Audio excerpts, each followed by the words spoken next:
The 4x100 meter relays for the Paris Olympics are over, and to say that I'm dealing with a lot of emotion right now would be an understatement. So I apologize in advance, because I'm about to go off, and I normally don't do this on a video.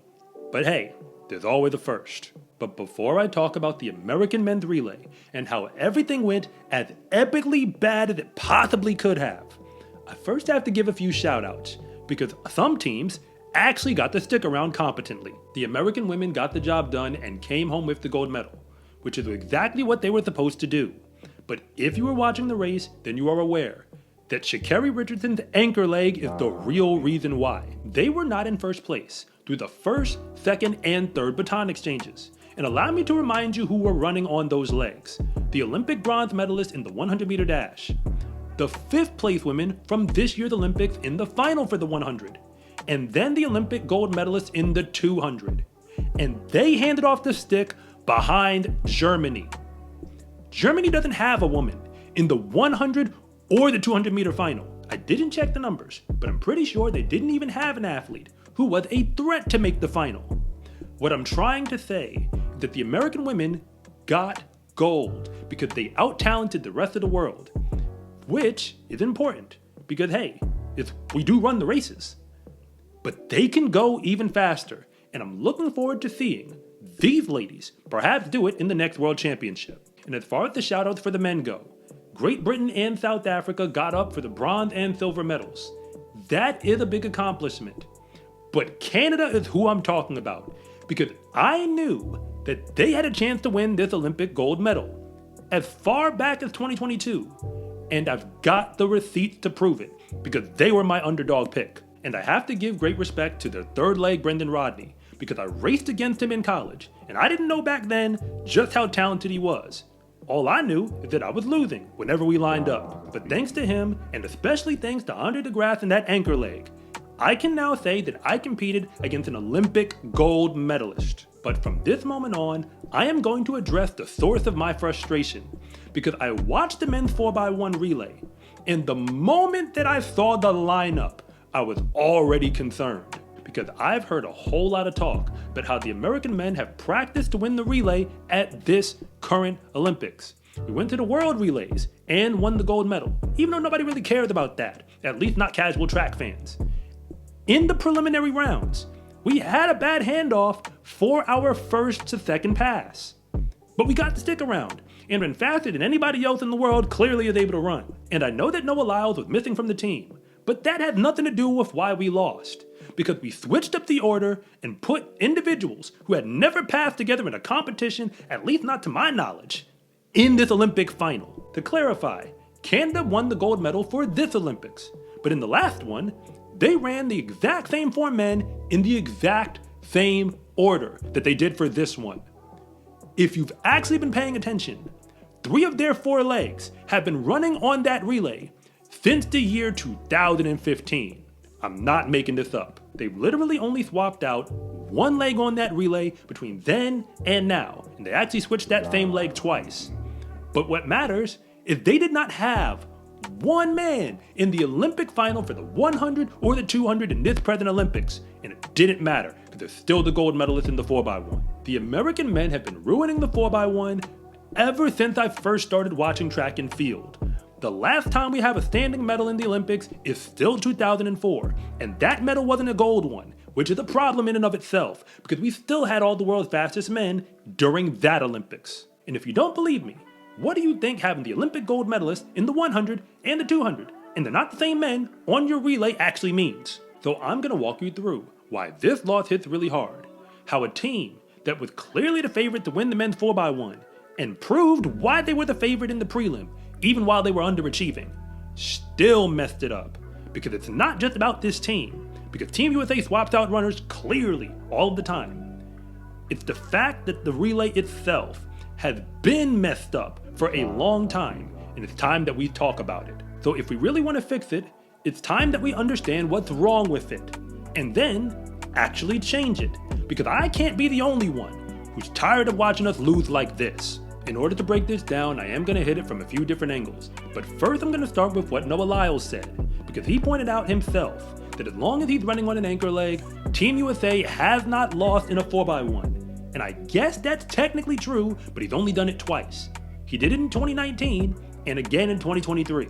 The 2019 victory was legit. They beat Great Britain running 37.1 seconds.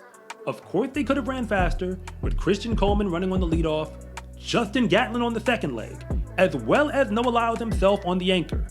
But hey, 37.1 is still incredibly fast, and almost nobody in the world figures out how to run that fast. But in 2023, they only ran 37.38 to get the victory.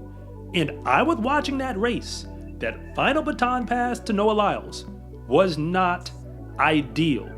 They technically got the stick around, and once it was in his hand, he was able to run away from the field.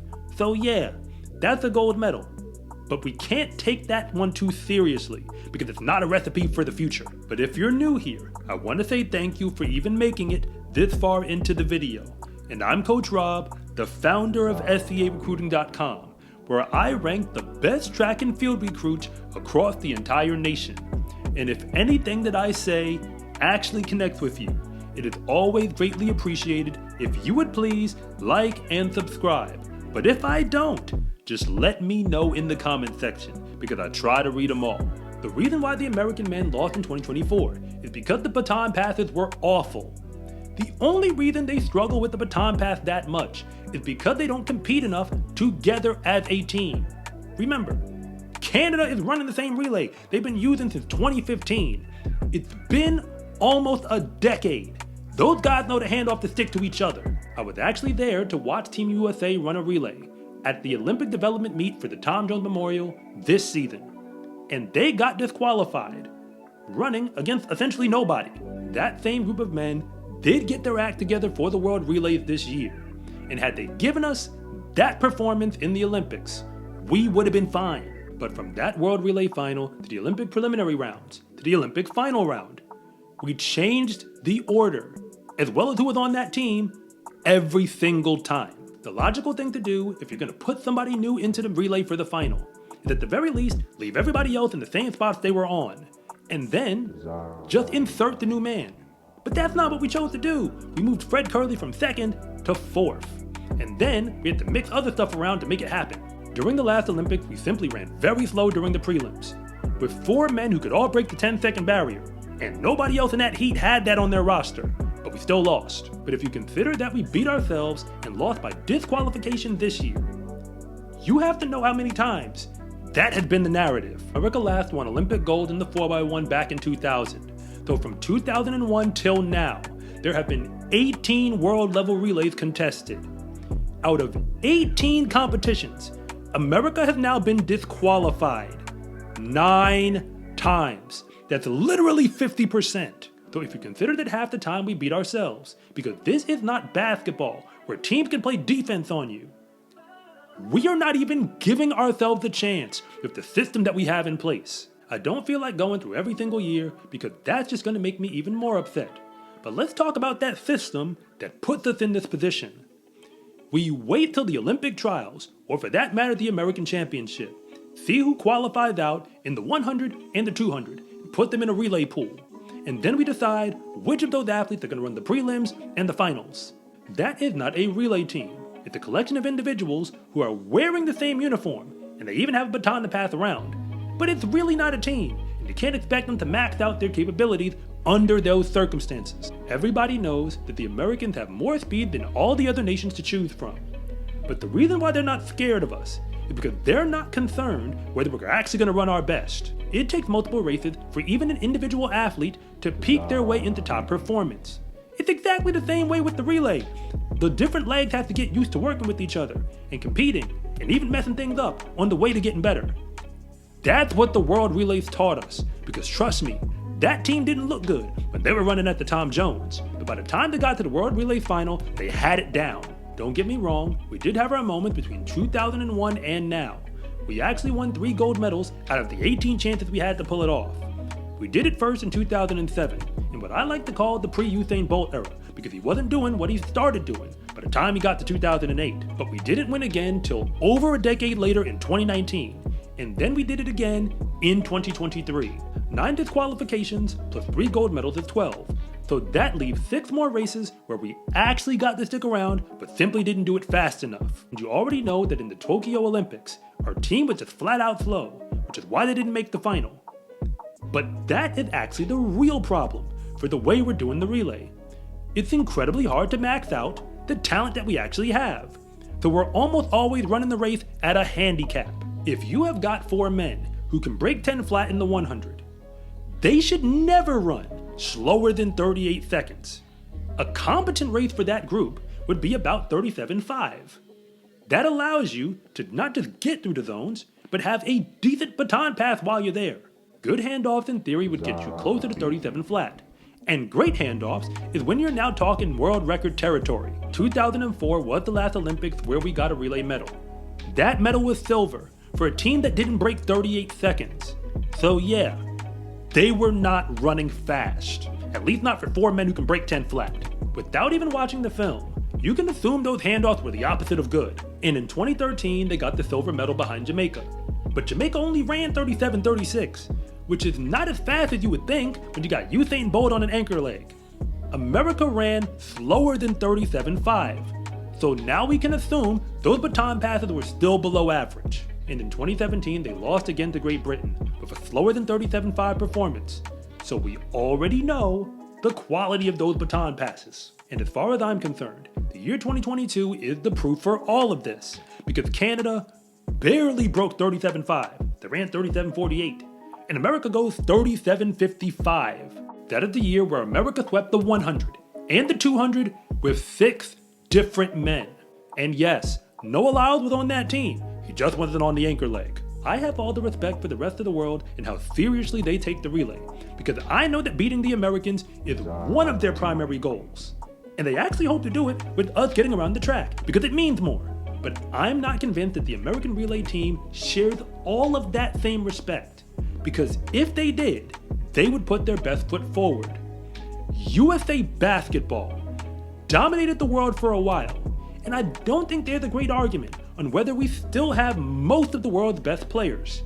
But the reason they started losing is because they stopped respecting the rest of the world, and they thought they could throw anybody on that roster and it would still come out with a gold. So they lost the Olympics in 2004, at which point they changed everything. They restructured how they do USA basketball to get back on top of the world for 2008. From that moment, they decided to pick an actual national team, and then have those athletes practice and compete together over the course of a few years before the next Olympics. When they did, that team, a roster that had some of the best athletes that America had who play basketball, Kobe Bryant and the rest of them, they won the gold medal, even though that game wasn't easy in the final. And they didn't lose any more international games for more than a decade, until they stopped respecting the rest of the world again. They thought they could throw anybody out there, and then they started losing. Ask Germany, and Canada, and even Nigeria. They all know what it's like to beat the Americans in basketball. They didn't have the same talent, but they didn't need it, because the Americans weren't coming correct. Even A. Smith said it best, and yes, he was talking about basketball, but these same words also apply to track and field and the men's relay. That Team USA is not actually a team. They're a collection of the most talented individuals in the sport, put together in the same uniform, and their talent is enough to cover for the fact they're not really a team. Well, apparently, all that talent simply is not enough anymore in the relay. If we want to win against the best in the world, we're going to have to perform like the best in the world. Carl Lewis said himself that this system needs to be rebuilt from top to bottom. And guess who now has Olympic medals in the 4x1 relay? 2 of his college athletes. For the Paris Olympics, Courtney Lindsay was the odd man out from the prelims on the way to the finals. So he's the only man who can say that he wasn't on the track for whatever that was we just saw. But he's also so talented that there's not one nation that we raced against that, at least on talent, wouldn't have traded at least one of their runners for him to replace that leg. So congratulations to the rest of the world for going out there and beating the Americans.